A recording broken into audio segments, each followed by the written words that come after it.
Assalamualaikum warahmatullahi wabarakatuh.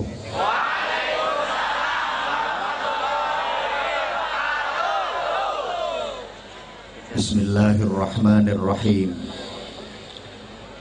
Alhamdulillahilladzi an'amana bi ni'matil imani wal islam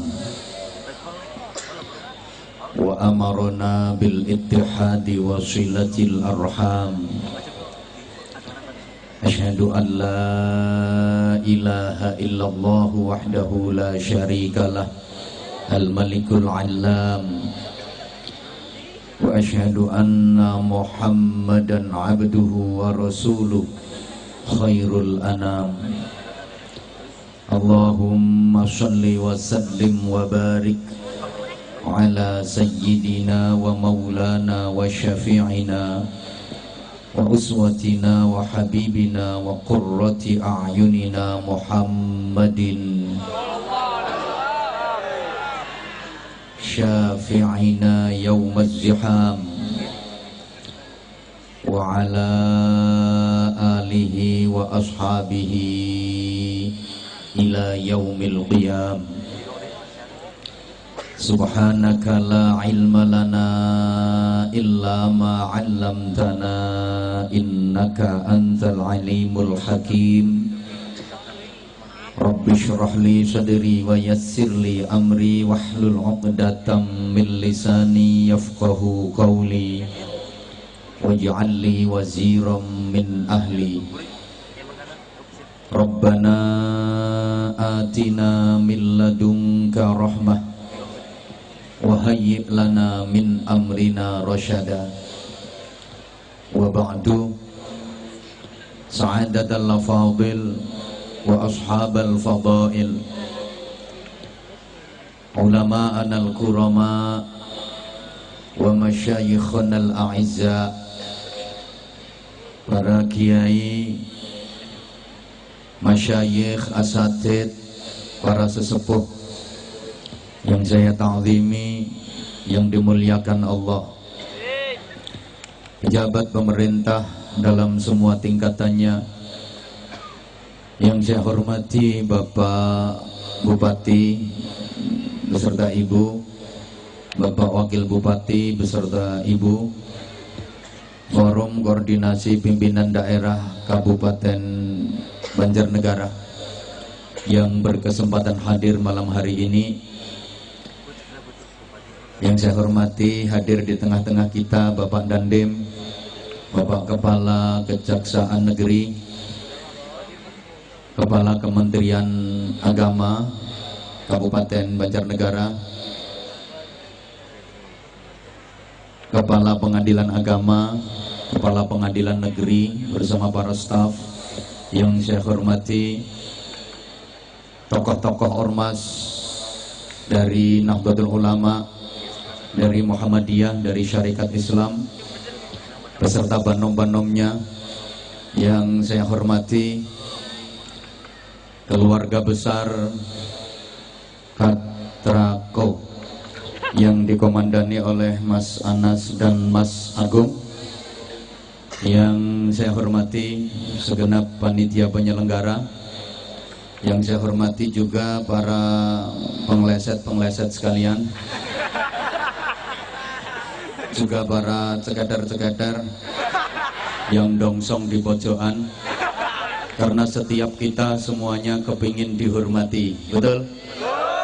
Siapapun kepingin kehormatan. Senakal-nakalnya orang kalau nggak dihormati itu pasti ya marah. Maka ada pelajaran berharga di setiap forum semacam ini. Sambutan-sambutan yang ada itu pasti yang saya hormati, karena setiap orang ingin dihormati. Sebejat-bejatnya orang itu kalau nggak dihormati ya marah. Saya ketika ngisi ceramah di lembaga pemasyarakatan, betapapun yang saya hadapi para narapidana saya tetap harus menghormati mereka. Jadi saya ngomongnya juga bapak-bapak, ibu-ibu, dan saudara-saudara sekalian yang saya hormati. Padahal yang saya hadapi narapidana, karena mereka juga butuh kehormatan. Coba saya jujur, saya ngomong apa adanya. Bapak-bapak, ibu-ibu, dan saudara-saudara sekalian yang terlaknat, para penjahat yang moralnya bejat, yang menjadi sampah masyarakat, ya diantemi kursi ya. Bahkan mohon maaf, ketika saya ngasih pembinaan di lokalisasi, yang saya hadapi perempuan-perempuan nakal, saya tetap harus menghormati mereka. Ngaji itu ngomong saya ya, ibu-ibu dan mbak-mbak sekalian yang saya hormati. Coba leh nyonge jujur. Para londe-londe sekalian yang suka menghancurkan rumah tangganya orang, juga para begengge-begengge yang suka menghabiskan duitnya suami orang. Wah, dicamah nyonge, sok diumpa-umpa, nggak ketepani, sok ditawani. Setiap kita kepingin terhormat, maka saudara-saudaraku, ikhwatal iman, jamaah sekalian yang saya cintai, yang saya hormati, rahimakumullah, menyongsong tahun baru Islam 1437 Hijriah ini, kita harus bertekad untuk melakukan revolusi mental menuju ke arah perbaikan dan peningkatan prestasi ibadah. Allahumma sholli ala Muhammad. Agar kita menjadi orang-orang yang sukses dunia akhirat. Perlu diingat saudaraku, orang yang sukses itu bukan berarti orang yang berhasil mendapatkan sesuatu yang diinginkan. Tapi orang yang sukses itu adalah orang yang berhasil mendapatkan kebaikan dalam hidupnya. Tak baleni, soalnya saya pelonga-pelongo koyo gak paham. Dan saya sadar yang saya hadapi orang-orang yang kurang begitu cerdas, maka saya harus telaten. Yang namanya sukses itu bukan berarti berhasil mendapatkan sesuatu yang diinginkan, tapi yang namanya sukses itu berhasil mendapatkan kebaikan dalam hidupnya. Sehingga Allah mengajarkan doa dalam Al-Quran yang saya yakin kita semuanya hafal. Itu biasa disebut doa sapu jagat. Rabbana atina fid dunya hasanah wa fil akhirati hasanah wa qina adzabannar. Ya Allah, berikanlah kepada kami di dunia ini hasanah, kebaikan. Wa fil akhirati hasanah, berikan pula di akhirat kami kebaikan. Jadi kita diperintah memohon kebaikan, bukan disuruh memohon apa yang kita inginkan. Nggak diperintah meminta apa yang kita harapkan, tapi diperintah memohon kebaikan. Kenapa demikian? Karena sesuatu yang kita inginkan belum tentu jadi kebaikan. Sesuatu yang kita harapkan ketika berhasil kita dapatkan belum tentu itu jadi kebaikan dalam hidup kita. Banyak orang yang menginginkan sesuatu, dia berhasil mendapatkan sesuatu yang diharapkan, tapi ternyata nggak jadi kebaikan dalam hidupnya.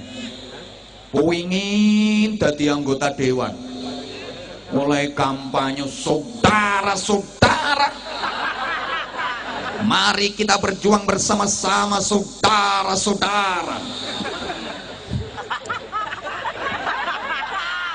Wileh ngetokke duit wakeh banget, karena kan udah bukan rahasia lagi.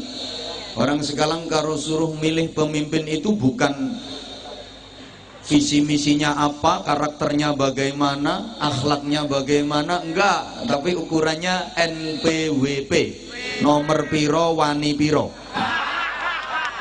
Jadi kalau ditanya pilih yang mana, pilih yang berjuang, yang beras, baju, dan uang.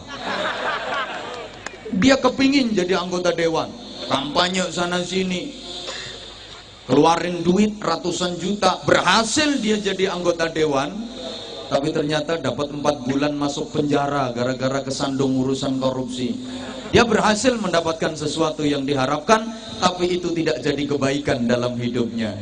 Maka saudaraku, nggak usah iri sama orang yang berhasil mendapatkan sesuatu, tapi irilah dengan orang yang baik, irilah dengan orang yang berhasil mendapatkan kebaikan dalam hidupnya.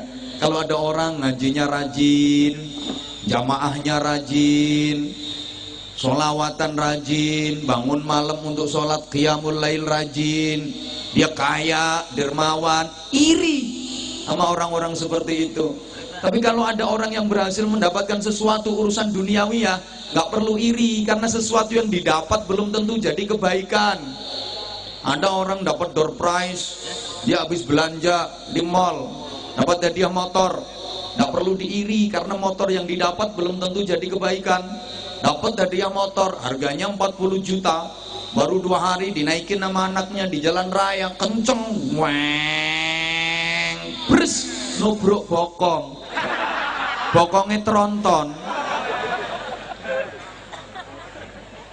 Sehingga Sayyidina Ali karramallahu wajhah wa radhiyallahu ta'ala anhu pernah menyatakan, ketika saya menginginkan sesuatu, maka saya berdoa kepada Allah. Saya ikhtiar maksimal, saya kerja keras agar sesuatu yang saya inginkan itu berhasil saya dapatkan. Ketika doa saya dikabulkan Allah, ketika ikhtiar saya berhasil, kerja keras saya berhasil, yang saya inginkan berhasil saya dapatkan, maka saya bersyukur, alhamdulillah. Berarti keinginan saya disetujui oleh Allah, berarti keinginan saya di ACC sama Allah. Saya bersyukur. Tapi ketika saya menginginkan sesuatu, kemudian saya berdoa kepada Allah, ternyata doa saya tidak dikabulkan Allah. Saya kerja keras, ternyata gagal. Saya ikhtiar maksimal, ternyata tidak berhasil mendapatkan apa yang saya inginkan. Saya lebih bersyukur lagi, saya lebih alhamdulillah lagi. Jadi ketika gagal itu syukurnya malah nemen. Kenapa? Karena yang terjadi bukan keinginan saya, karena yang terjadi adalah kehendak Allah. Dan saya yakin kehendak Allah jauh lebih baik daripada keinginan saya. Allahumma shalli ala Muhammad. Fa'asa an takrahu syai'an wa huwa khairul lakum. Boleh jadi kalian membenci sesuatu, bisa jadi kalian tidak menyukai sesuatu, padahal sesuatu yang tidak kalian suka itu ketika terjadi pada diri kalian itu dampaknya sangat baik. Wa asa an tuhibbu syai'an wa huwa khairul lakum. Boleh jadi kalian menyukai sesuatu, mencintai sesuatu, mengharapkan mendapatkan sesuatu, ternyata ketika sesuatu itu terdapat pada diri kalian, itu dampaknya sangat jelek bagi kalian. Sadari, wallahu ya'lamu wa antum la ta'lamun. Allah Maha tahu apa yang terbaik buat kalian dan apa yang jelek buat kalian, sedangkan kalian tidak tahu. Bapak ibu saudaraku jamaah sekalian rahimakumullah, banyak hal yang kita benci, tidak kita sukai, tidak kita inginkan hadir dalam kehidupan kita, ternyata kita dapati itu dalam kehidupan kita. Subhanallah, dampak positifnya luar biasa. Jujur sering saya sampaikan di mana-mana, saya pernah mengalami satu keadaan yang saya nggak suka, satu keadaan yang saya benci dan tidak inginkan itu terjadi dalam kehidupan saya. Saya pernah marah sama sopir saya, gara-gara sopir saya nyonge, isoku yang mek nyong kuwi, terlambat menghadiri acara pengajian, kurang lebih 1 jam saya terlambat. Waktu itu sopir saya mencret. Saya udah diteleponi sama panitia, digegeri, udah ribet panitianya. Ini tinggal nunggu Pak Kiai, gimana kok belum datang? Sudah enak diribetin panitia. Dan sopir saya mencret. Sopir yang lain udah kadung keluar, nganter bunyai, nganter ada tugas. Saya tunggu sampai dia sembuh dari mencretnya.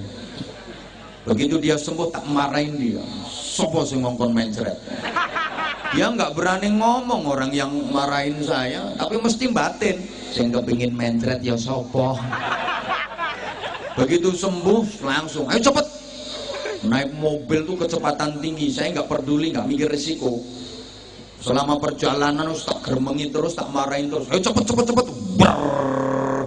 Begitu sampai lokasi, subhanallah ternyata acara ngaji itu diundur.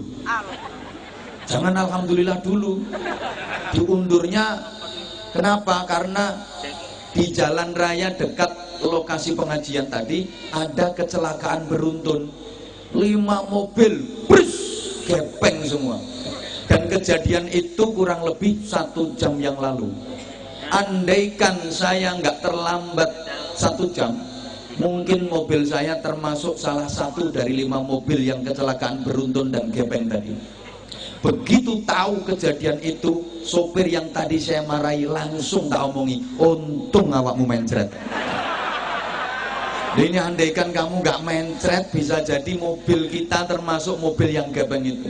Tadi saya benci, nggak seneng, saya nggak seneng. Begitu ada peristiwa itu langsung tak rangkul, ya besok mencret lagi ya.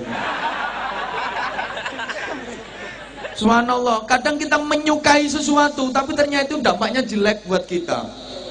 Ada tuh perempuan ketika masih perawan tuh berkeinginan banget punya suami yang ganteng, yang keren, yang gentle, duitnya banyak, kaya raya. Dia berhasil mendapatkan suami yang ganteng, gentle, keren, duit banyak, kaya raya. Ternyata mata keranjang, terus moroan tangan. Yono yoan, wong lanang niku kepengin dapat istri yang cantik, wayu, kemerusu, keboy, sumlohai, aduhai, imut, yahud, bahenol, menol, semok, kebelenok, kemontok, kementok, kemolek, kinyis, mingis, mentong, moblong. Dia dapat istri seperti itu, tapi ternyata mangane oke. Turune ngorok, ngiler ngentutan sisan. Maka yang paling enak itu menerima ketetapan Allah dan kita yakini apa yang ditetapkan Allah buat kita itu terbaik bagi kehidupan kita. Cuma kadang-kadang kitanya yang nggak tahu baiknya di mana. Allahumma sholli ala Muhammad. Beberapa waktu lalu Kang, menurut informasi di berbagai daerah lagi musim akik. Orang yang nggak paham dunia perakian, begitu lihat di penjual akik itu ada batu yang mencorong, apa bahasa Indonesianya itu ya, celeram, nanti bangannya garo. Itu dia seneng banget, wah ini batu bagus ini, padahal itu murah, cuman 50.000, tapi celeram, bersinar, mencorong, cemerlang, padahal itu batu nggak bermutu, nggak berkualitas, 50.000. Dia dikasih batu yang bagus, yang black sapphire, yang cemberut, yang yakut. Dia nggak mau, padahal itu batu kecil harganya 10 juta. Kenapa? Karena dia nggak tahu mana yang baik, mana yang jelek. Kalau urusan perakian, yang paling paham ya orang-orang yang ahli di bidang akik. Tapi dalam urusan kehidupan, yang paling paham ya Allah. Maka derek Gusti Allah saja paling selamat. Ini yang terbaik buat saya. Meskipun waktu itu kita nggak tahu baiknya di mana. Jangan putus asa, apalagi gremeng. Lah iya, nyonge ya wis ibadah, ya wis salat, ya wis usaha, ya wis kerja keras, ya wis nyonge rewangi poso Senin Kemis, mungkin nyataane ya gagal. Nyonge kadang-kadang lah mikirke Gusti Allah ya ora mudeng kok. Karepe kepriben.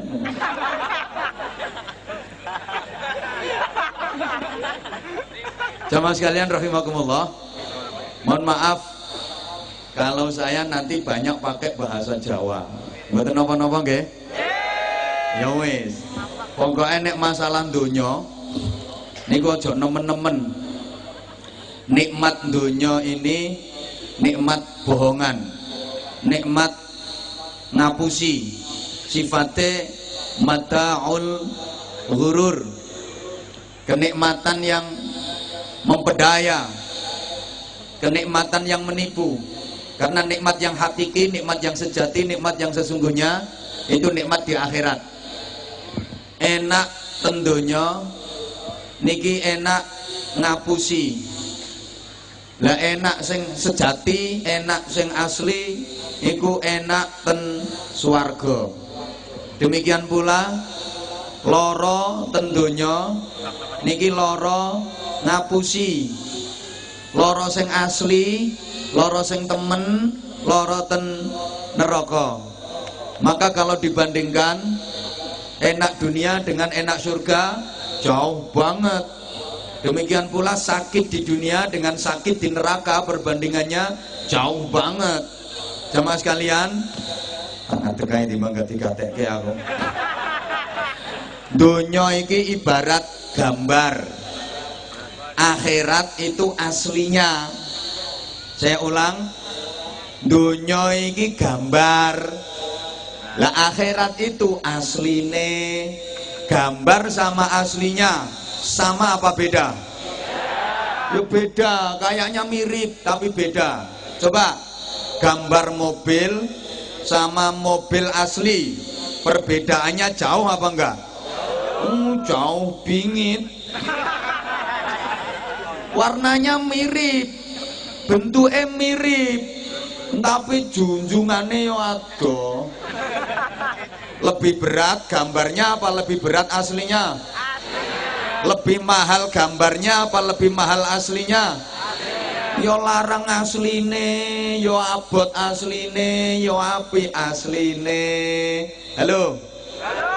Gambar pesawat sama pesawat yang asli, bandingkan, perbandingannya jauh apa enggak? Jauh. Warnanya sih mirip, modelnya mirip, bentuknya mirip, tapi harganya jauh, nilainya jauh. Mas, gambare Syahrini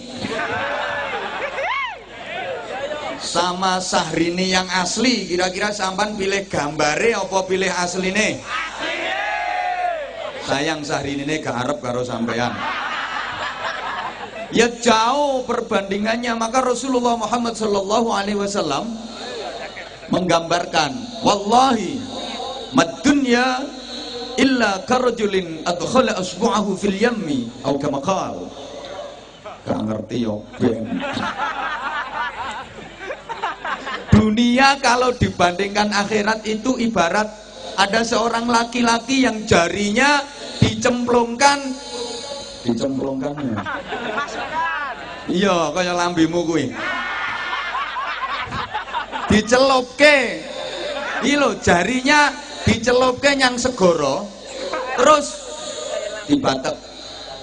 Bandingkan banyak mana air yang tertinggal di laut sama air yang kantil di jari.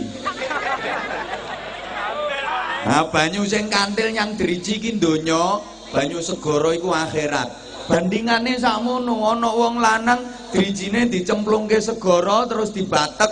Lha iki sak pira akehe banyu sing kantilno driji? Ayo sak gedhe-gedhene driji. Ana driji gedhene sak cagak listrik.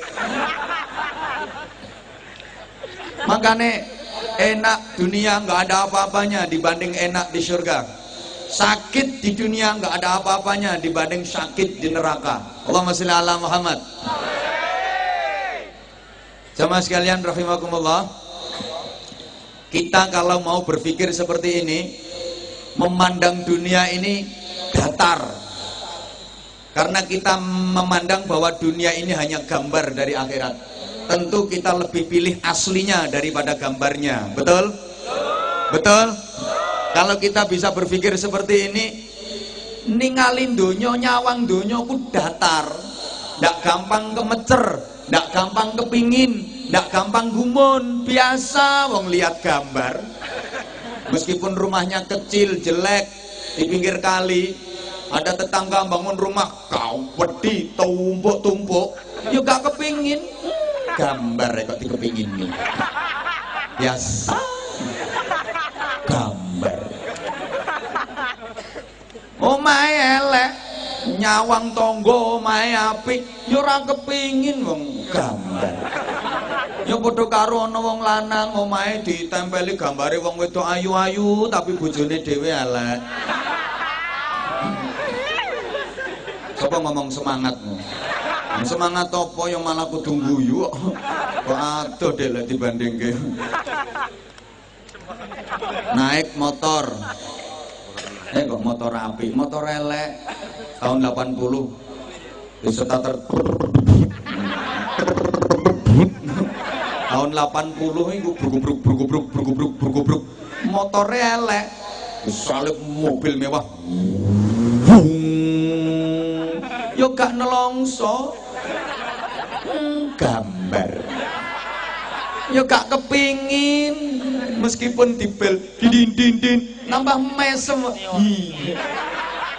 gambar enak wekku enak weke nyonge iso gawe olahraga sing nyalipi plate merah ora mobile dhewe wong kuwi bupati mobile negara.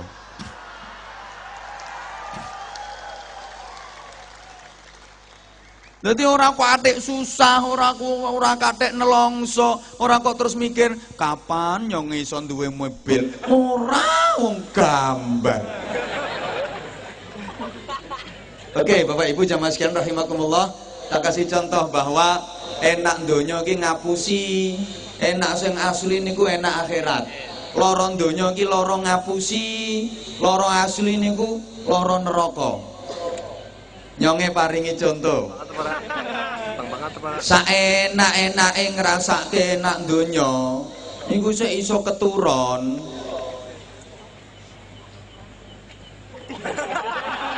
Ayo, sampeyan ngrasake enak nang donya sing menurut sampeyan paling enak napa? Sapa ngomong kelon no? Tak pikir wong Banjarnegara ki ya halus-halus ngono. Ki bae ya padha wae, ya ben ana sing ngawiti. Ya wis lek kuwi mbok anggap paling enak. Rampung leh. Rampung lehmu ngono kuwi paling ya terus tetep iso turu. Wong enake mung ngapusi kok. Wis enak-enake mari pluk-pluk ngono kuwi. Tetep iso turu wong enake mung ngapusi. Enak sing asli niku enak ten swarga. Saking enake ora iso keturon. Dadi besok no swarga iki gak ono acara turu. Saking enake. Demikian pula lara donya kuwi lara ngapusi. Sak lara-larane ngrasake lara donya sik iso keturon. Ana wong lara paring parah sekalipun larane iso turu sian. Tapi lek lara asli no akhirat saking larane ora iso turu. Dadi benjing no akhirat gak ono wong ngomong, "Mas, aku wingi ketok sampean disiksa nang neraka digebuki malaikat ku rasane piye?" Tunggu nyonge keturon. Ora ono wong saking larane. Niki gambarane nggih wonten. Wong kuwi saking senenge, saking enake turu ilang ora iso turu. Saking larane, saking susahe ya ora iso turu. Ibu-ibu nuwun sewu. Misale suami ibu pergi kerja udah lama nggak pulang sekitar 3 bulan. Ibu kangen banget sama suami, emang cinta. 3 wulan ora mulih wangen. Dan satu malam ibu lagi di rumah sendirian, ngantuk, beliur, pol ngantuk, beliyeng. Tiba-tiba suami ibu yang ibu kangenin yang udah 3 bulan nggak pulang itu pulang mendadak. Kira-kira kangene tesik napa ilang? Kangen kok kangen ngantuke tasik napa ilang? Ya ora trimo ilang kok. Ya nenes kok. Bayar ngono ketok bojone teko. Ora trimo biar ya piar-piar barang ngono. Ya Allah Mas, sampean kok gak ngomong arep mulih. Aku sengaja gak ngomong kok Dek, kuwatir nek gak sida aku ngekeki surprise. Aku yang ngomong to Mas, ilang ngantuke. Saking senenge, saking bahagiane ngantuke ilang. Nggih napa nggih? Wong saking susahe yo ilang ngantuke. Bapak, nuwun sewu, Bapak nang griya ijenan di rumah sendirian, ngantuk-kantuk banget, bliyur-bliyur nganti nyosok-nyosok. Saking nemene ngantuk, tiba-tiba omahe bapak kobongan. Ngono ku mosok bapak ngomong, turu sik dilu. Mosok gendine teko kene. Ya gosong, Bro. Ya cerekal, ilang ngantuke. Mergo saking susahe. Makane masalah donya ki remeh, gambar. Jangan terlalu dipikirin. Mohon maaf, kata orang jarene wong wetanan, mikir donya aja jero-jero. Kadang-kadang ada orang lebih seneng gambarnya daripada aslinya. Halo? Aja jero-jero mikir donya, sampai urusan akhirat kalah karo donya. Kok milih gambare timbang asline? Ono ndak rukun sama tetangga perkara donya, kejeron leh mikir. Ribut suami istri gara-gara donya, kejeron leh mikir. Salat ndak khusyuk perkara donya. Allahu akbar kabir walhamdulillah katsira subhanallah bukratan wa asyira. Apa regane munda. Allahu akbar ke panenan yo ora dadi. Sami Allah liman hamidah, dagangan yo ora payu sisan. Allahu akbar, kejeron leh mikir.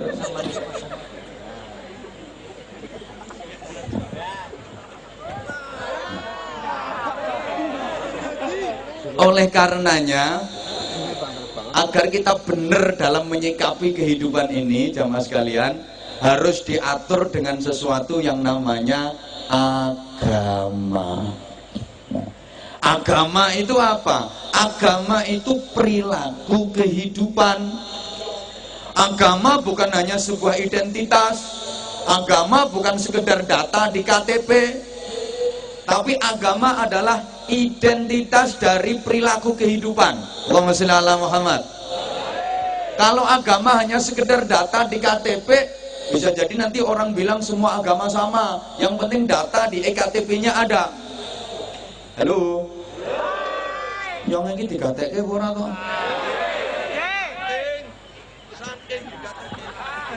Agama juga bukan organisasi. Mohon maaf, agama bukan ormas. Islam itu bukan ormas-ormas yang ada. Mohon maaf banget, Islam bukan NU, Islam bukan Muhammadiyah, Islam bukan SI, Syarikat Islam, Islam bukan FPI, Islam bukan JI, Islam bukan MTA, Islam bukan LDII, tapi Islam itu adalah perilaku kehidupan. Adapun organisasi-organisasi yang ada itu kan hanya bagian dari wadah untuk mengorganisir perbedaan cara pemahaman, perbedaan cara berpikir. Maka perbedaan organisasi yang ada jangan sampai menimbulkan perpecahan, apalagi permusuhan.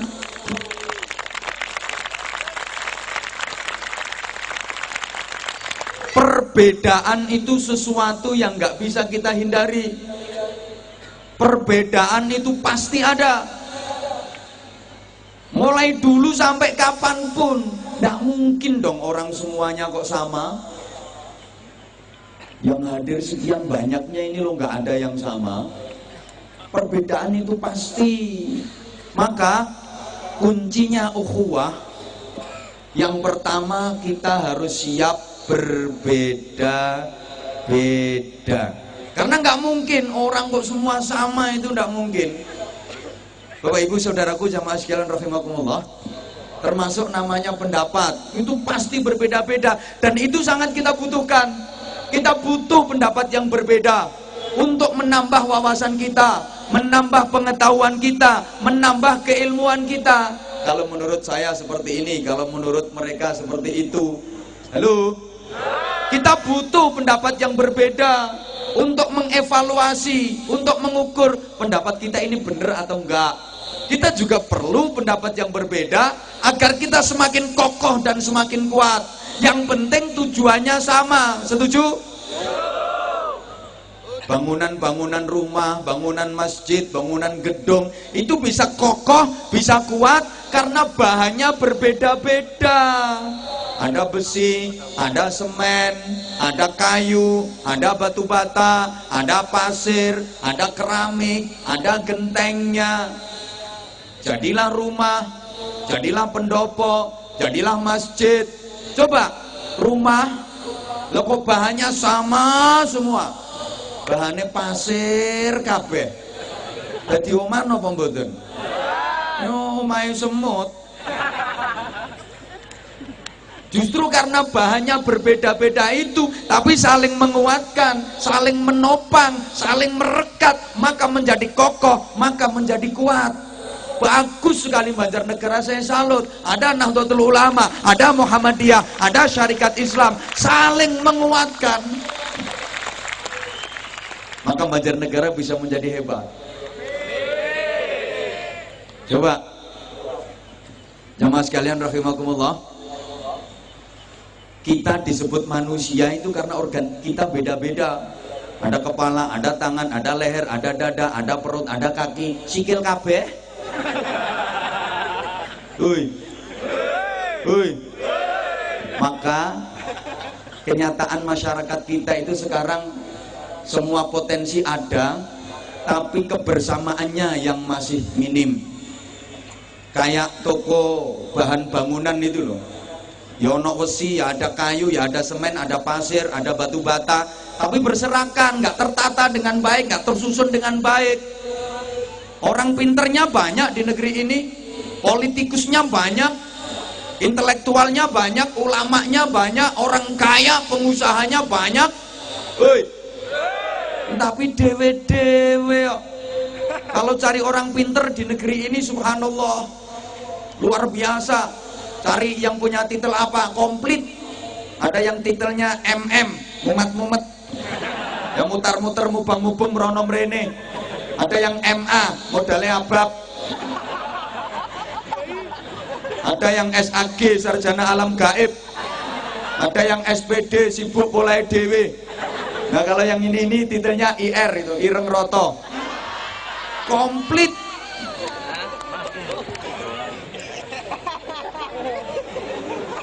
Tapi kebersamaannya, mohon maaf, masih kayak itu loh, toko kios yang jual bumbu-bumbu dapur, toko perancangan itu kan komplit, apa saja ada tomat, ada cabai, ada garam, ada terasi, ada penyedap rasa, tapi dewe-dewe. Coba kalau mau bersatu, ulek di gone layah, jenenge kan enak toh. Makanya tolong sekali lagi, perbedaan boleh, tapi membeda-bedakan jangan. Coba hampora tidak ngomong model ini. Boleh berbeda, tapi jangan membeda-bedakan. Artinya perbedaan bukan musuh, tapi perbedaan adalah sarana untuk saling melengkapi dan saling menguatkan.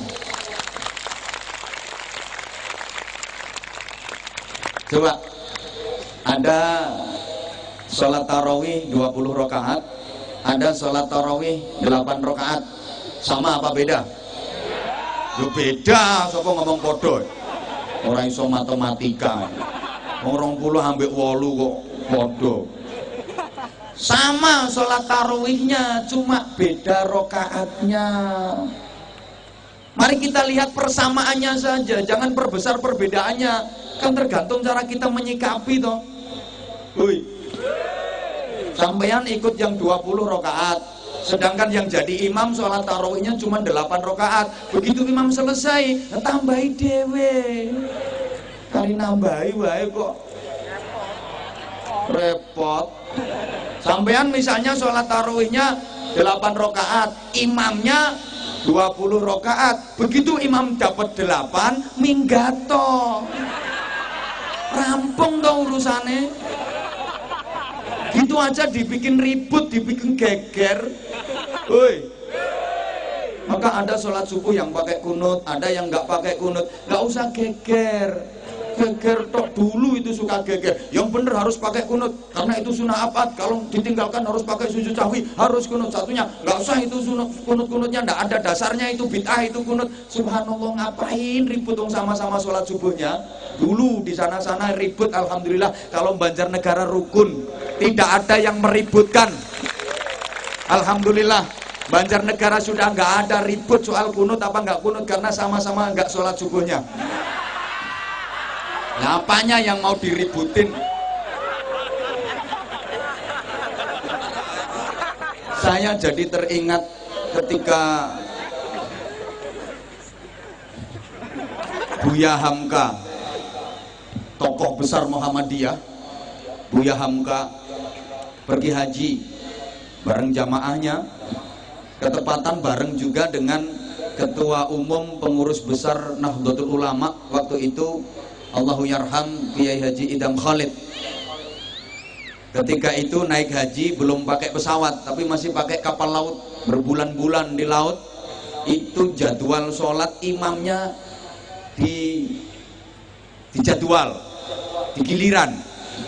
Satu ketika Kiai Haji Idam Khalid selaku Ketua Umum PBNU jadi imam sholat subuh, Buya Hamka yang jadi makmum. Ini Kiai Idam Khalid ngimami sholat subuh nggak pakai kunut, padahal Ketua Umum PBNU. Diprotes sama jamaahnya, diprotes sama santrinya. Yai, wau ngimami subuh kok mboten ngangge kunut. Lek lali mestine kan sujud sahwi, lha jenengan kok nggih mboten sujud sahwi? Apa jawab beliau? Nyonge sengaja. Sengaja ora kunut. Lah kunut kepriye wong nyang mburiku ana makmum sing wonge luwih sepuh salate ora nganggo kunut. Aku menghargai, mula aku ora kunut. Besok giliran Buya Hamka sing dadi imam, Kiai Idam Khalid dadi makmum. Buya Hamka tokoh besar Muhammadiyah ngimami sholat subuh pakai kunut. Ini makmum yang Muhammadiyah bingung. Makanya nggak boleh kunut. Lagi kok kunut imamnya. Arepe kunut kok gak entuk, arep ora kunut kok imame kunut. Akhirnya yang kunut seprapat. Betapa beliau-beliau orang-orang yang top itu sangat mengedepankan tasamuh. Lha saiki ustaz-ustaz seketer iki lagi duwe santri telu pengkeri Allahu Akbar, haram, syirik, bid'ah.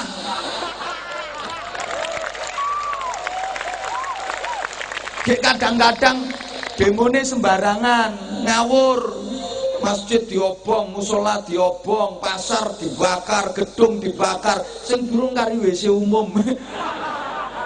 Gak sakit, demo nganggo takbir, Allahu Akbar, Allahu Akbar, Allahu Akbar. Mesake polisine bingung. Dek selametnya polisine pinter. Yang demo Allahu Akbar, Allahu Akbar, polisi semritane ngunekke prit sami Allahu liman hamidah. Akhirnya sing demo Allahu Akbar ganti Robbana lakal hamdu.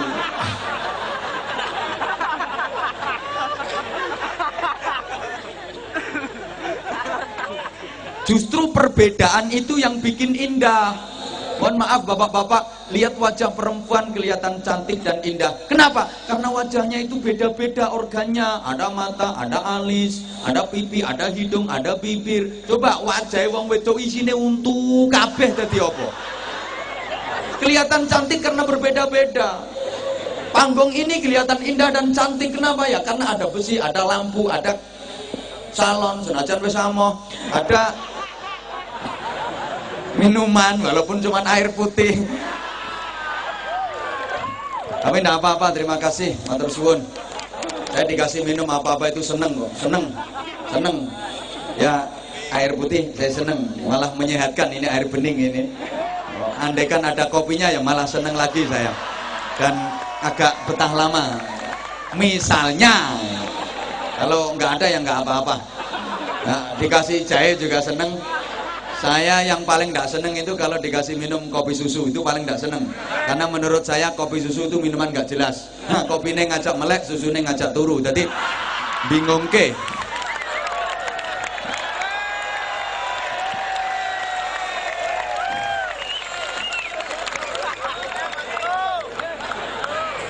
Matur suwun. Ono rokoke barang. Apa wong ceramah dikongkon ambek rokokan. Bapak Ibu saudaraku jamaah sekalian rahimakumullah. Kan kita ini saudara. Kata Rasulullah, antar umat Islam itu kalbunyanil wahid, seperti sebuah bangunan, satu yang lain saling melengkapi dan saling menguatkan. Halo. Jadi ada orang Islam yang model batu bata, ada orang Islam model kayu, ada orang Islam model pasir, ada orang Islam yang model semen. Ya kayak bangunan itu, satu yang lain saling menguatkan. Fungsinya juga beda-beda. Ada yang berfungsi sebagai pondasi, ada yang berfungsi sebagai tembok, ada muslim yang berfungsi sebagai jendela, ada yang berfungsi sebagai atap, ada yang berfungsi sebagai tiang. Jadi cagak. Ibu-ibu itu cagaknya. Kan an-nisa imadul bilad. Wanita itu tiang negara. Kalau laki-laki kan cuma tiang jaler.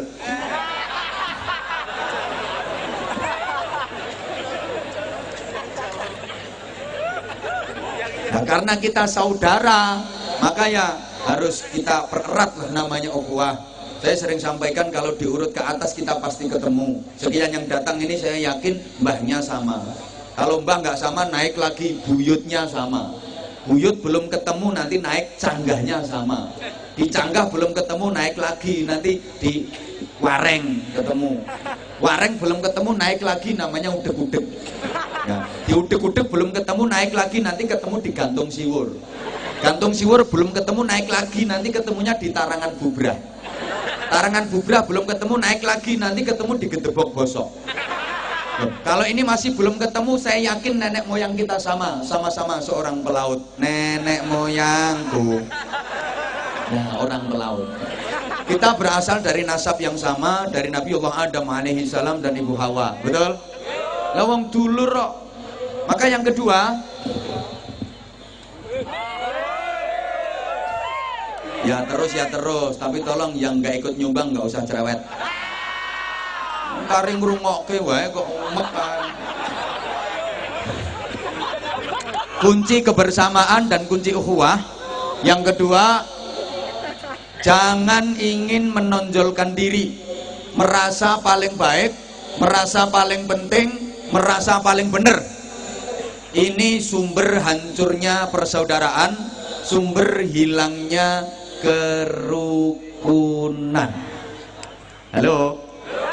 Coba, gak usahlah kepingin menonjolkan diri, merasa paling penting, merasa paling benar, merasa paling baik. Belum tentu kita itu penting, belum tentu kita itu baik, belum tentu kita itu benar.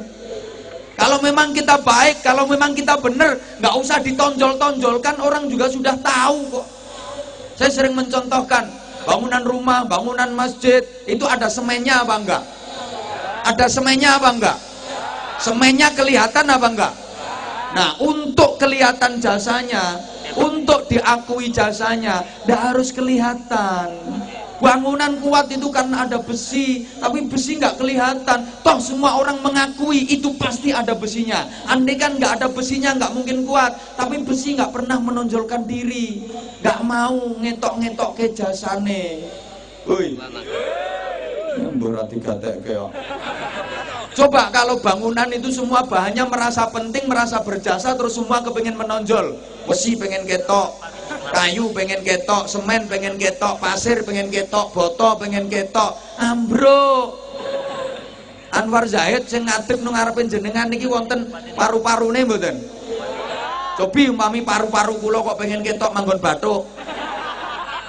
Jantung kula pengen ketok manggon bokong. Kabeh rumangsa duwe jasa. Akhirnya kabeh rumangsa pengen menonjol, rumangsa pengen ketok, malah menghancurkan, malah rusak. Allahumma sholli ala Muhammad. Udahlah. Penyakit kita sekarang ini rumangsa apik, rumangsa penting, rumangsa berjasa.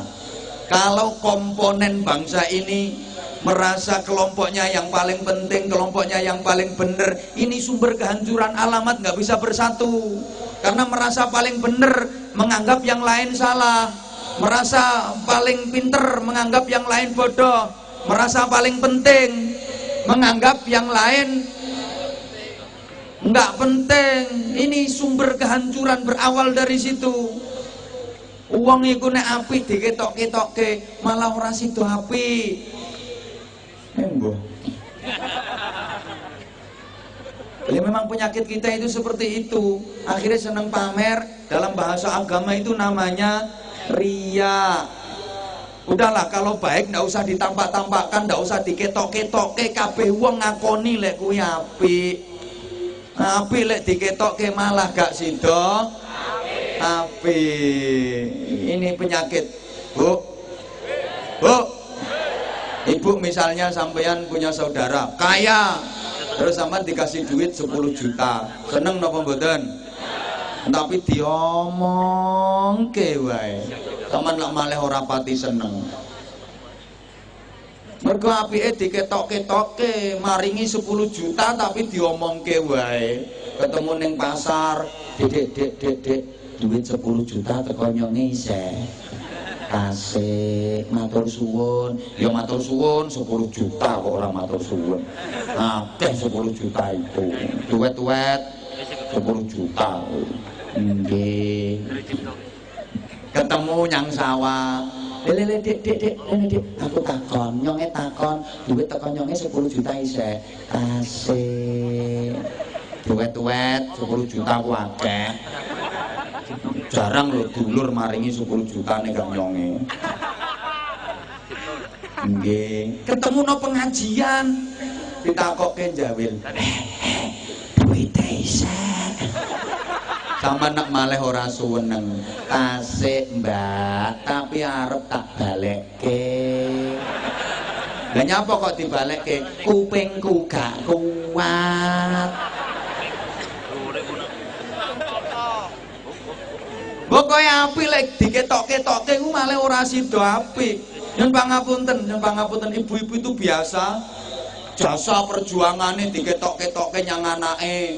Harapannya supaya anak hormat sama orang tua, agar anak berbakti sama orang tua, anak ben seneng karo wong tuane, dicerita-ceritake perjuangane. Ibu nglairke awakmu lele, ibu lek ngramut awakmu ku gak gampang, ngramut awakmu ku gak enteng le, meteng tok gak trimo seminggu rong minggu, 9 wulan, mendeh-mendeh gak kena diselehke.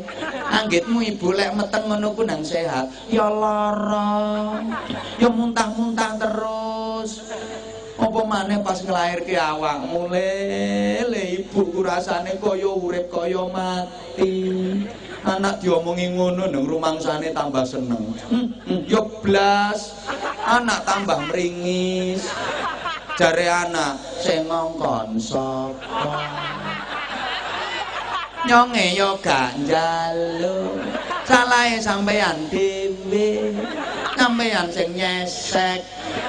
Wong bapak wis enak-enak turu ya sampeyan gugah. Wis ngerti nek watake ngono ya digugah. Pokoke apik lek diketok-ketokke niku ora sida apik. Ngapunten nggih. Polisi ku apik to, tentara bareng apik, les kadung seragam gawagah. Sampai dulu saya pernah bercita-cita jadi tentara. Sayang ora klebu. Tapi ya tak syukuri kok umpama aku dadi tentara yang mentok kapten. Saiki dadi ustad iso nuturin dandim kok.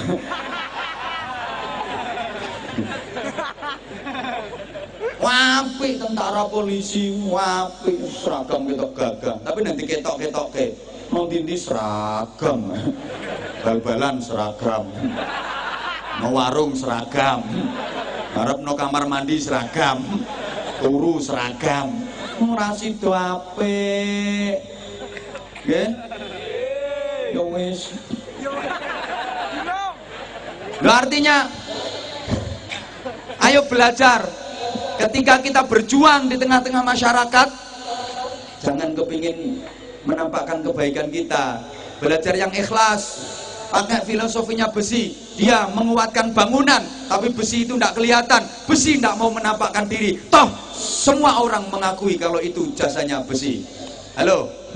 Yuk belajar dari jantung kita. Jantung kita kerja setiap saat.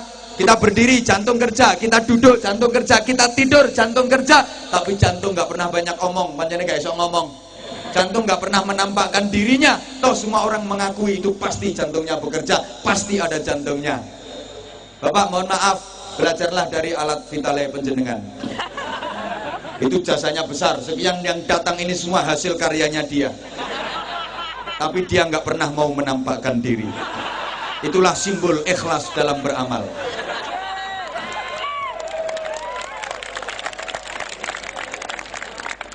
Subhanallah. Ya seperti ketika kita mohon maaf lagi buang hajat, lagi ke toilet, lagi ke WC, kita kan mampu merahasiakan amal yang satu itu. Yora diketok-ketok ke wong, yora dirungok-rungok ke wong. Betul-betul amal yang rahasia. Ikhlas. Begitu masuk WC, pintu tutup rapat, jebret. Jangan sampai ada lubang sekecil apapun yang bisa diintip dari luar. Keran dibuka, dan suaranya banyune banter, grocok, dan aman, tidak terdengar bunyi pret, perkotok-kotok, pret, perkotok-kotok, pret, perkotok-kotok. Jangan sampai kedengaran orang. Itu amal yang rahasia. Meskipun metune alot, ya rampung mangan jambu kluthuk, ya metune alot, ya ditahan. Itu amal rahasia, jangan sampai ketahuan dan kelihatan orang. Ditahan. Nggak ada orang kok, waduh, walot banget metune. Wes ngeden bola bali seorang metu-metu wae gitu. Nggak ada. Itu amal jangan sampai kedengaran orang. Meskipun WC-nya pesing, ya nggak sambatan, ditahan, diempet. Gak ono bunga, wah WC-nya pesing, enggak, ditahan. Bahkan setelah selesai bersih, rampung leh cawi, bersih keluar, kita tetap mampu merahasiakan amal yang satu itu dan tidak diceritakan kepada orang lain. Saya belum pernah dengar ada orang habis ngising kok terus dikandak-kandak kayak uang. Ha bro, metu 14 bro aku mau. Sing 10 dawa-dawa, sing 4 ndek-ndek, nggak ada. Hanya orang gila yang menceritakan itu. Maka kalau ada orang habis amal kok diceritakan ke orang lain, itu berarti orang yang tidak waras. Ingat, salah satu tandanya orang yang ikhlas itu wis tidak mikir apa-apa, asal keterima aja udah seneng. Dan salah satu dari 7 golongan manusia yang kelak di akhirat akan mendapatkan naungan dan perlindungan Allah. Di hari dimana tidak ada naungan, tidak ada perlindungan kecuali perlindungan Allah, adalah orang yang berikhlas dalam beramal. Rasulullah menggambarkan ibarat tangan kanan memberi, tangan kirinya tidak mengerti. Kita menyumbang kepada orang lain, tapi kita mengupayakan agar orang yang kita sumbang itu tidak tahu kalau kita yang nyumbang. Ini sulit, susah. Saya saja susah mengajak kepada masyarakat agar ikhlas dalam beramal, berusaha menyumbang kepada orang lain, tapi yang disumbang nggak ngerti kalau kita yang nyumbang. Susah nggih Bu nggih? Susah. Kalau mau praktek ya, ibu mulai besok kalau ada tetangga yang punya hajat, ibu kalau jagongan, kalau jagong, kalau buah, bapak-bapak juga itu di amplop, nggak usah dikasih tulisan namanya. Mesti mbantah yo ora iso. Engko lek yo ora weruh lek nyonge sing nyumbang. Wong kuwi engko ditulisno buku besar kok. Itu nyumbang apa nabung?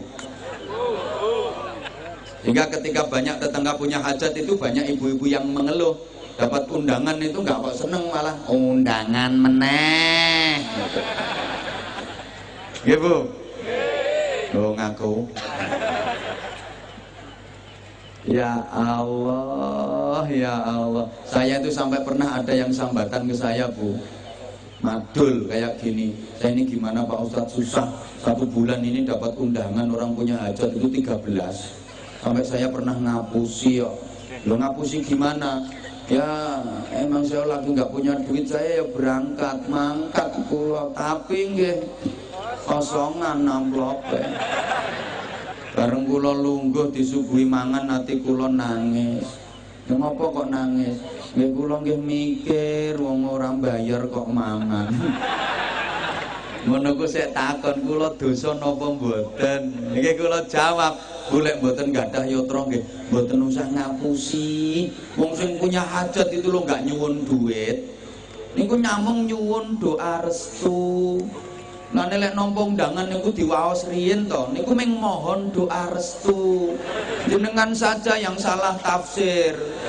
Jadi kalau nggak punya duit mboten usah susah nggih, jenengan mau nulis donga muga-muga kabul hajate amin, dilempit wadai amplop lebokke kotak. Lah masyarakat itu terbalik kok, ngasih duit tapi nggak ngasih doa. Lo padahal yang punya hajat itu minta doa, bener dikasih doa. Itu ngasih duit nggak ngasih doa.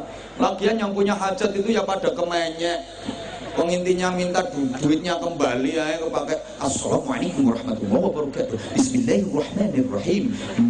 Dengan rahmat dan ridho Allah subhanahu wa ta'ala, kami mengharap dengan hormat lagi sangat atas kehadiran Bapak Ibu Saudara dalam acara dengan kami selalu insyaallah kesuwen le. Undangan nih simpel, ringkes, tegas, mentes. Assalamualaikum kepada Sopo, harap datang ke rumah saya tanggal sekian, acara makan bersama. NB penting duitku balik ke. Wes, intinya ayo di situ. Udah.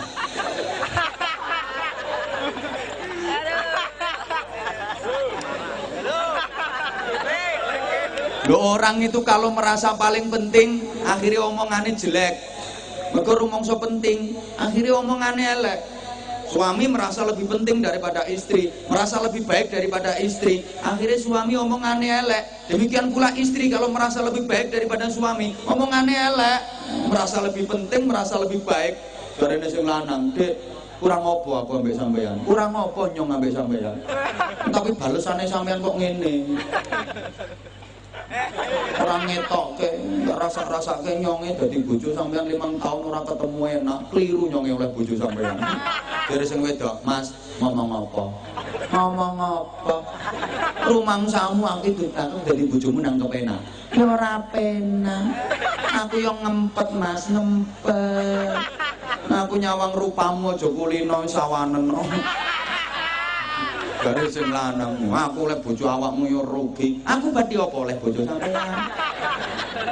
Mergo apa?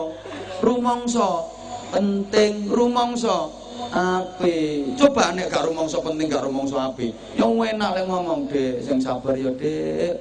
Duwe bojo nyong. Nyong yo pengen, Dek, bungahke sampean, kepengin nyenengke sampean, cuma yo nyonge urung iso, Dik, dongake. Mas, gak usah ngomong ngono, Mas. Malah aku sing urung iso bahagiake sampean lho, Mas. Aja ngomong ngono. Gak, Dik, nyong oleh bojo sampean wis seneng. Yo padha, Mas, aku yo iya. Yo keruntelan bendina. Loh, kuncinya kebersamaan dan kerukunan. Mohon maaf ya, saya sering sampaikan, masyarakat ini asal gelem rukun, Allah janji rahmat Allah, barokah Allah, ridha Allah disokke nek gone masyarakat sing gelem rukun. Tapi kalau nggak mau rukun, jauh dari rahmat Allah, jauh dari ridho dan barokah Allah. Keluarga itu kapan rukun? Masya Allah, rumah kecil terasa gede, rumah sempit terasa longgar. Tapi kalau nggak rukun, rumah gede terasa kecil, rumah longgar terasa sempit. Ngapunten, morotua karo mantu kapan rukun? Balik ruang tamu sempit jadi longgar. Enak yang ngomong dari morotua, nak mantuku sing sabar ya nak, duwe morotua bapak yo kepingin nukokke sampean, yo nukokke mobil. Cuma yang durung ana duit. Sementara iki ana gledekan iki telateni ya nak. Gerobak iki telatenono. Jare mantune, "Bapak, pun mikir ngoten, malah kula pengen bungahke jenengan mboten saged. Kula pengen mbaske jenengan yo linggis yo arit." Yo pacul dereng saged ngono. Karena gak bapak duwe mantu sampeyan wis seneng sami, kula gadah mantu jenengan, gadah maros panjenengan nggih saweneng. Rokok genten ngemut. Mudut iso gantian karo maratuwa joinan. Mergo rukun. Nek gak rukun, mbali ruang tamu jembar sesep.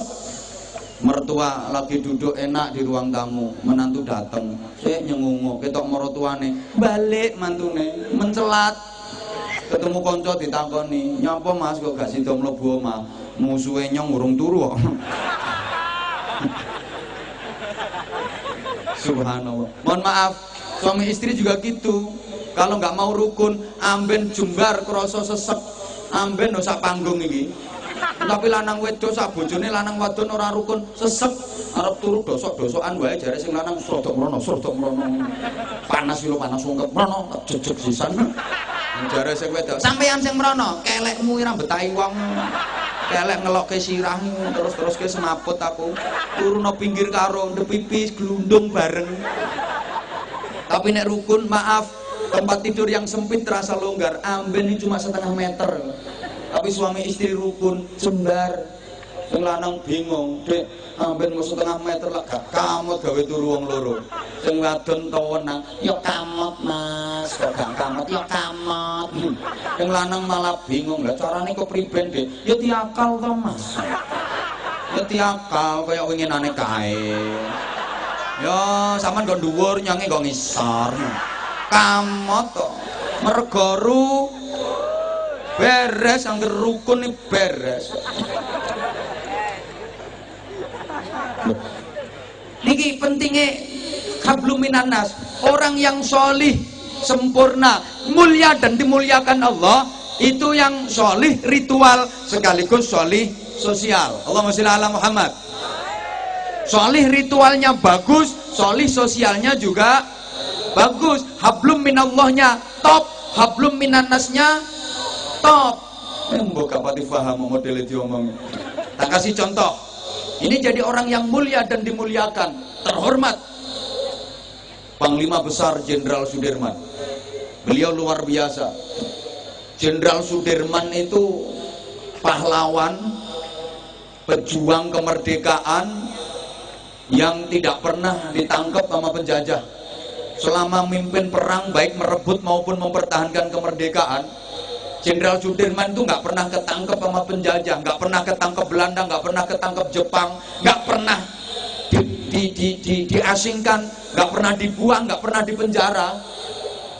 Halo, kan nggak pernah kita dengar Jenderal Sudirman dipenjara, Jenderal Sudirman dibuang, diasingkan, ketangkep sama penjajah. Subhanallah, beliau luar biasa, sakti. Perang dikepung sama penjajah, mau ditangkep, lep, lolos. Mau ditangkep, lep, lolos. Beliau sakti, diselidiki, diusut kenapa beliau bisa seperti itu. Ternyata Jenderal Sudirman itu punya jimat. Neng jimate dudu akeh. Jimatmu yang koral mbok elus. Jimat beliau diantaranya 3. Yang pertama, Jenderal Sudirman itu selalu daimul wudu, ngelanggengke wudu, nggak pernah batal wudunya. Jadi setiap batal langsung wudhu, setiap batal langsung wudhu. Mohon maaf, habis kencing langsung cewek terus wudhu. Mau tidur wudhu, bangun tidur langsung wudhu. Subhanallah, beliau seperti itu. Tut wudhu, tet wudhu, tit wudhu, prot wudhu, brot wudhu. Mohon maaf kan bunyinya beda-beda untuk itu. Tergantung ukuran bokong. Semakin besar bokong ya semakin gede entutnya. Kalau bokong kecil tipis ya mau tapi lek bokong gede beda itu. Orang yang punya wudhu itu selalu dijaga malaikat, ditemenin malaikat. Halo. Iki sing diguyu sing ndi? Dan itu bisa dibuktikan ketika napak tilas perjuangan Jenderal Sudirman, jamaah sekalian, itu di setiap titik yang pernah disinggahi oleh beliau selalu ada tempat air yang terbuat dari tanah liat, wadah air dari tanah liat untuk berwudu. Itu saya bahasa Indonesianya tidak tahu. Kalau bahasa yang agak Inggrisnya saya tahu, namanya lepadasan. Sampai sekarang masih ada itu. Beliau memang ahli wudhu, daimul wudhu, selalu menjaga wudhunya. Pantes orang kalau punya wudhu kan ditemenin malaikat, dijaga sama malaikat. Itu zaman tiru boleh, bagus malahan. Wanita kalau mau seperti itu akan nampak lebih cantik, karena air wudhu itu menjadikan inner beauty. Kowe apa yang ngerti kok kowe? Kecantikan yang dari dalam. Ini banyak perempuan pengen cantik tapi salah trik. Nggak mau wudhu, nggak mau baca sholawat, itu yang bisa menimbulkan aura, tapi malah wajahnya didempul. Alisnya dikerek bersih, ganti buntutnya tekus, lambene dicet, macam-macam kan. Teknik kecantikan perempuan itu sekarang macam-macam. Ada lagi rambutnya disambung, namanya hair extension. Ada lagi menyambung bulu mata yang bahasa Inggrisnya aidep. Ini macam-macam lah kayak gitu. Yang kedua, Jenderal Sudirman itu selalu sholat di awal waktu. Begitu masuk waktu sholat, segera laksanakan sholat. Beliau sholatnya di waktu yang afdol. Begitu masuk waktu sholat, segera laksanakan sholat. Sami nggih kalih sampean? Red. Orang kalau sholatnya di awal waktu wajahnya cerah, gak burek-burek ngene. Apa ini? Sampean kadang-kadang jangankan sholat di awal waktu, denger azan aja nggak jawab kok. Allahu Akbar. Itu nggak jawab malah. Loh, yang ini kok wis azan iki jam piro iki? Udah kayak gitu sholatnya nggak segera dikerjakan no. Terus nanti aja sholatnya kok wae, sholatnya kok wae, sholatnya kok wae, kok wae, kok wae, nanti aja. Akhirnya nggak sholat. Sekali ini sholat digabung jadi satu. Usolli fardhu dzuhri wal asri wal maghribi wal isya'i oplosan lillahi ta'ala. Udah kayak gitu sholatnya cepet pula. Nggak jaga tumakninah, pokok sholatnya asal Allahu Akbar, entul jadi tuli-guli gobek-gobek, entul jadi tuli-guli gobek-gobek, entul jadi tuli-guli gobek-gobek, entul jadi tuli-guli gobek-gobek, tanpa zikir mencolot wiridan. Wis 16 wiridane. Itu kok. Padahal orang yang rumahnya deket masjid, kalau sholatnya nggak di masjid itu sholatnya nggak bisa sempurna. La sholata li jaril masjid illa fil masjid. Orang yang rumahnya dekat dengan masjid kok sholatnya nggak di masjid, maksudnya sholat maktubah, sholat fardu, itu sholatnya nggak sempurna. Kalau diartikan nggak sempurna sih nggak apa-apa, dan diartikan sholatnya nggak sah. Mau meneng membanyak nggak tahu jamaah. Kapan-kapan naik, aku kalau diundang lagi tak terangkan fadilahnya jamaah. Ya kapan-kapan kok. 3. Jenderal Sudirman itu sosialnya tinggi. Setiap beristirahat di satu desa, di satu kampung, masih ada sisa dari bahan makanan yang untuk bekal perang. Ini selalu kasih instruksi ke anak buahnya. Ini tolong bahan makanan yang masih ada bagi ke warga sini yang fakir miskin. Subhanallah. Padahal ini bahan makanan untuk persediaan perang. Hablum minannasnya luar biasa. Pantas kalau beliau terhormat, didoakan se-Indonesia dikenang jasa dan perjuangannya sepanjang zaman, diabadikan jadi monumen sampai digawe patung, dan nama beliau abadi, dipakai nama jalan di mana-mana. Hampir tiap kota besar di negeri ini ada jalan protokol, jalan utama yang pakai nama beliau, Jalan Jenderal Sudirman di mana-mana. Namamu, jenengmu, tiga jenenge goti lo gak payu. Subhanallah. Siapa ngomong podo ae. Mending namaku sik payu ditulis nang kono wis payu. Nyamane bupatine wae ora ono kok.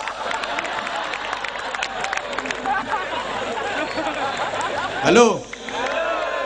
Kasih contoh lagi. Allahu yarham Gus Dur, Kiai Haji Abdurrahman Wahid. Beliau adalah Presiden Republik Indonesia yang ke. Taman ke wong Indonesia apa wong Afrika apa? Gus Dur itu Presiden RI yang ke-4. Lepas dari keterbatasan beliau secara fisik, memang mata beliau secara fisik tidak bisa melihat, tapi mata batinnya tajam luar biasa, ngalahi yang kelorak-kelorok ini.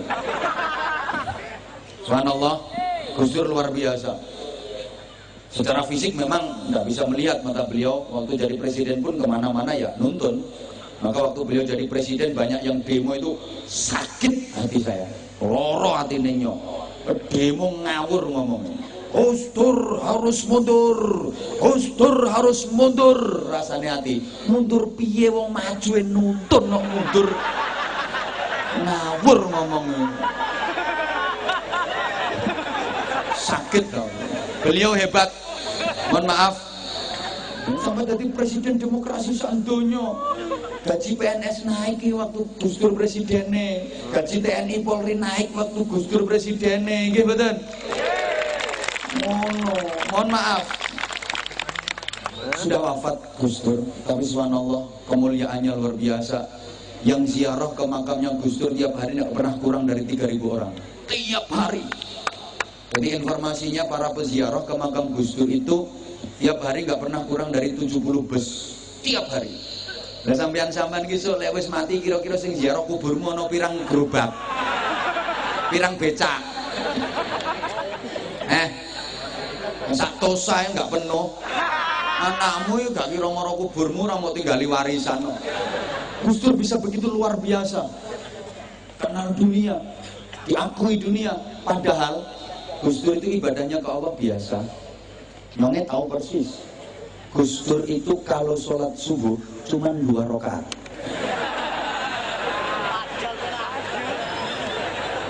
Sholat maghrib cuma 3 rakaat. Tapi top. Hidupnya untuk khidmah, melayani umat, memperjuangkan rakyat, sampai kepentingan sendirinya nggak diurus, kalah dengan kepentingan rakyat. Maka Allah menanamkan rasa cinta di hati umat. Kenapa umat mencintai beliau? Karena beliau mencintai umat. Ini penting untuk pemimpin. Pemimpin kalau kepingin dicintai rakyatnya, kuncinya sederhana. Pemimpin harus mencintai rakyatnya, maka pasti rakyat akan mencintai pemimpinnya. Ben, wonge krungu yo ben. Kalau kata orang tua dulu, mohon maaf, jare wong tua biyen, pokok iso dadi gula mesti dirubung semut. Nek dadi telek dirubung laler, Bro. Maka sesungguhnya ndak perlu kok pemimpin itu kepingin dipilih terus pakai saudara-saudara. Terus bagi-bagi duit, pasang baliho di mana-mana, foto ditempel di mana-mana. Pasang foto besar pinggir jembatan sampai jadi penunggu jembatan. Itu kan banyak itu, tempelkan di pohon jadi penunggu pohon. Nggak perlu geden-gedenan foto sampai manuk arep miber kewan golek dalan. Ngubrui fotone calon-calon itu. Malah ada calon perempuan yang pasang foto besar keliru bikin kata-katanya. Wajahnya kompeti mesem gambar fotone, pikir ana tulisane, cobloslah saya sudah terbukti rasanya.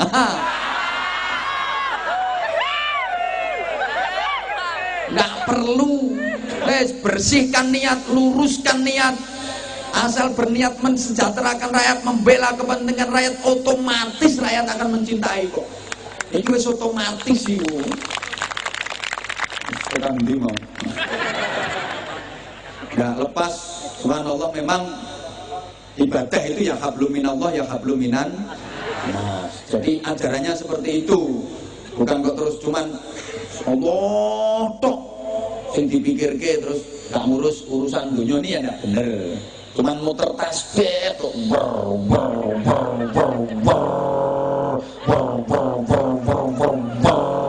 sambil baca zikir leh wiridan Sulawesi Sumiati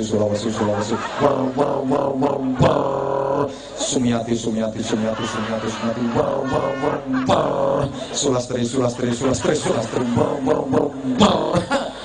terus nggak ngurus dunia sama sekali. Nah, Islam nggak mengajarkan seperti itu. Nggak, memang halo, muter tasbih penting, muter kerjaan juga penting. Ayo dijawab penting gitu loh. Ngitung tasbih, ngitung utang, penting. Anda cuma ngitung tasbih, alhamdulillah, tapi itu hablum minallahnya bagus. Tapi utang sama tetangga nggak dihitung terus nggak dibayar, hablum minannasnya 0. Mohon maaf, pahalanya kalau ngitung tasbih sama utang yang nggak dibayar itu lebih besar dosanya utang yang nggak dibayar. Mau mikir kok utangnya oke? Halo?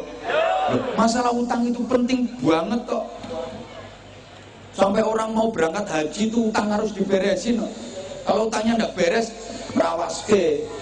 Minimal minta kerelaan dari yang masih diutangi belum dibayar itu. Mas, nyong ngarep lunga haji ya mas. Iki nyong sik duwe utang yang sampean 5 juta. Yo engko lek nyong teko tak bayar. Saiki tak gawene sangu.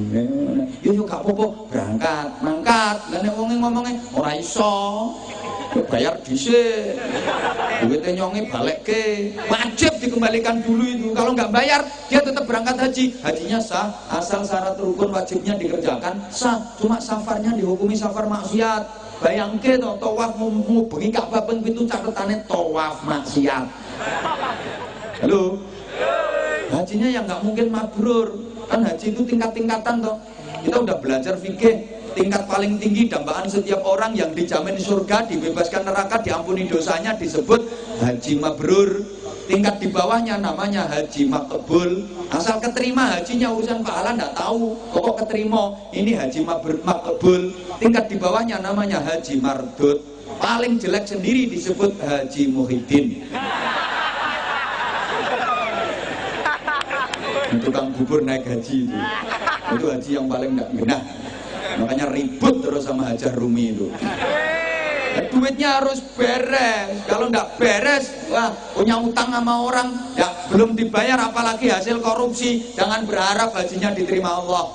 Kan itu ada itu. Mohon maaf ya, aku nggak mau nyebutin, pokoknya ada lah. Katanya pejabatku jadi lopo, jadi lopo gitu loh. Haji hasil korupsi. Subhanallah, di sana awalnya sih lancar, tapi lama-lama ada kendala. Waktu lempar jumrah itu ada kendala. Kan lempar jumrah itu simbol lempar setan. Pakai batu kerikil kecil dilempar bismillahirrahmanirrahim, cetak balik watune. Diambil lemparkan lagi bismillahirrahmanirrahim, cetak balik. Watune balik terus bismillahirrahmanirrahim, cetak balik terus. Akhirnya batu diambil, dilihat, ternyata ada tulisannya. Dibaca, unine ngene, maaf, sesama setan dilarang saling lempar. Kok setane kok antem-anteman. Halo. Terus ke? Dijawab penting ngoten nggih? Ngitung tasbih. Ngitung utang. Baca Al-Qur'an. Baca catatan utang. Ngono. Ingat Allah. Ingat istri, ingat anak, ingat keluarga. Penting. Jangan hanya Allah saja. Allah titik-titik. Allah. Istrinya nggak diurus. Ya keluar katanya jihad. Tapi sementara istri nggak dinafkahi, keleleran lahir batinnya. Anak nggak diurus, gimana pendidikannya, gimana akhlaknya. Dia keluar, Allahu Akbar, mohon maaf. Pahalanya dia Allahu Akbar, sama dosanya istri anak ditelantarkan itu lebih gede dosanya istri anak ditelantarkan. Dia keluar, Allahu Akbar, kata istrinya yang dari rumah, Allahu Akbar, pret. Aku kaliren bro. Anakmu ayahnya bayar sekolah bro, jadi harus diurus. Halo. Subhanallah, memang prioritas ibadah itu sesuai profesi. Yang prioritas jihad sesuai profesi. Kalau pedagang jihadnya apa? Ibadah prioritasnya ya jualan yang jujur. Kalau guru jihadnya apa? Prioritas ibadahnya di mana? Ya ngajar, menyampaikan ilmu kepada murid-muridnya. Tukang syuting itu prioritas ibadahnya apa? Nginceng. Yang nginceng orang ngaji, nginceng sholawat. Tapi ya yang roto. Kadang ada tukang syuting nakalan itu. Nyuting wong sing ayu disuwek-suwekke. Sing disuting ayu digogodekke. Mobil lambe ketok kabeh. Bareng sing disuting tuwa diliwati sret. Oke iki yang tukang syuting model ngono tak dongake mripate timbilen ngisor dhuwur kiwa tenan. Kabeh ya kepengin ke syuting kok. Halo. Nah kalau ustadz ya ustadzah prioritas ibadahnya ya ngajar ilmu agama, mengenalkan hukum-hukum Islam, terus baca tulis Al-Quran itu mulai dasar alif fathah, alif kasroh, alif dhamma, yang kenceng ba fathah ba kasroh bi ba dhamma bu. Alif ya sukun fathah ai, lam fa sukun fathah laf ya domah yu. Saya banter kok. Alif ya sukun fathah ai, mem sin sukun kasroh mis ya domah yu. I miss you too. Ustadz, TNI jihadnya di mana? Prioritas ibadahnya di mana? Menjaga kedaulatan negara, menjaga keutuhan NKRI. Di situ ibadah yang paling gede pahalanya. No. Polisi prioritas ibadahnya di mana? Kamtibmas. Meminimalisir tindak pidana dan tindak kriminal, Banjarnegara aman. No. Goleki teroris kuwi, goleki sing bandar-bandar narkoba, terus jalan raya biar minim kecelakaan, lancar. Karo nggo sempritan prit 50.000.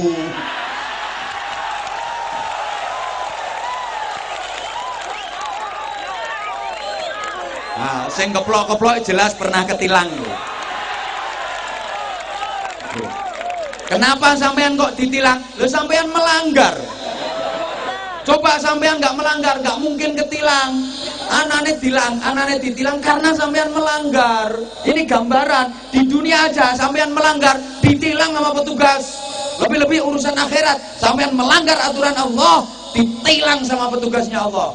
Mau masuk alam kubur, mau masuk alam barzakh, banyak pelanggaranmu, ditilang sama mungkar nakir. Dan perlu diingat, mungkar nakir nggak bisa disuap, nggak kena dijak damai. Sing kena disuap itu kudu mungkar nakir. Nek mungkar nakir nggak kena disuap, sing iso disuap kuwi kudu mungkar nakir.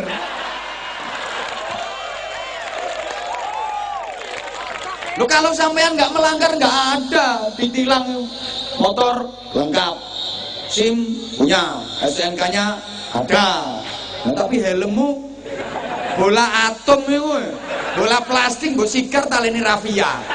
Yo ditilang melanggar aturan. No. Woi. Kiai apa prioritas ibadahnya? Yo wiridan. Pikir kiai.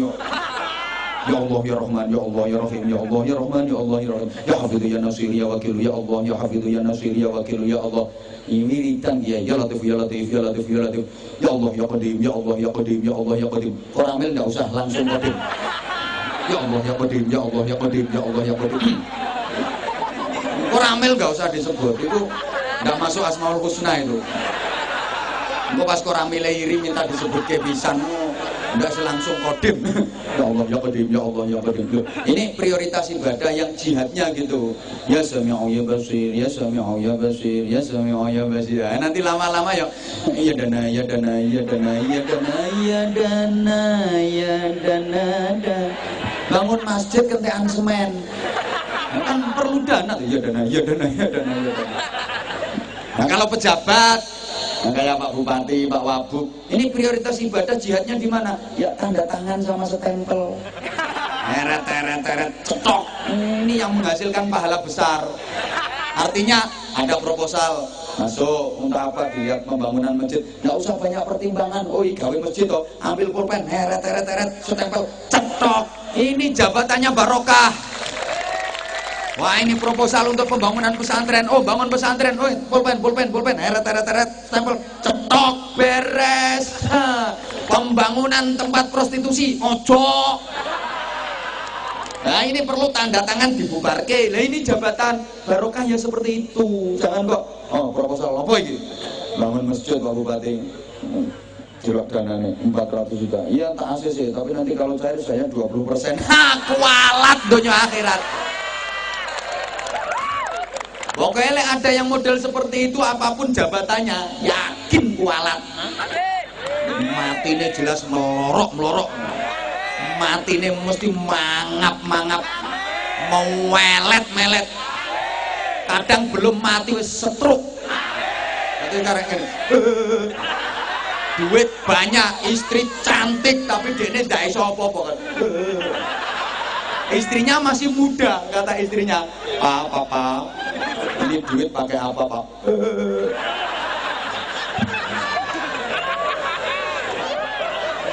Arep sate to, Pak. Aku tak tuku mobil, Pak yo. Gak iso apa. Pak, aku tak rapi meneh, Pak. Mampus. Nah, ini jabatannya barokah seperti itu. Lah syukur. Kayak Pak Bupati, subhanallah, ada proposal masuk untuk membangun masjid. Dilihat, apa ini? Proposal Bapak. Gawe apa? Bangun masjid. Piro dana sing diajuke? 200 juta. Apa ya cukup bangun masjid 200 juta? Ya wis, sing 300 juta tak bantu. Nah. Kalau Pak Bupati mau seperti itu, insya Allah Pak Bupati bangkrut.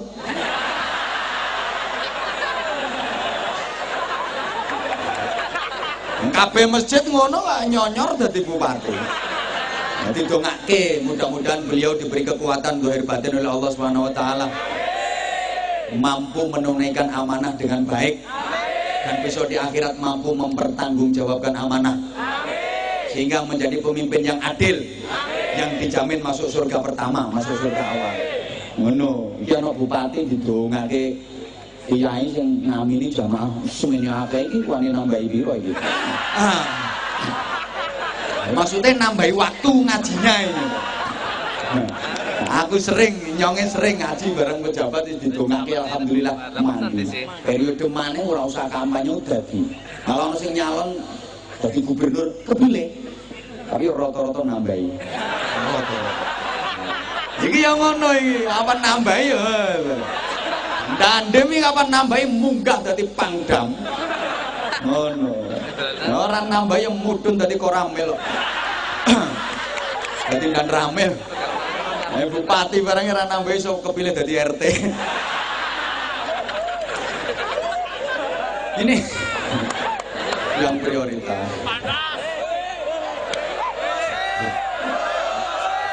Wis setengah rolas iki. Ganggu si arep main meneh. Nyonge pamit dhisik. Kurang. Ngundang dhewe, Bro. Saya sih sebenarnya juga masih kepingin lama ngomongnya.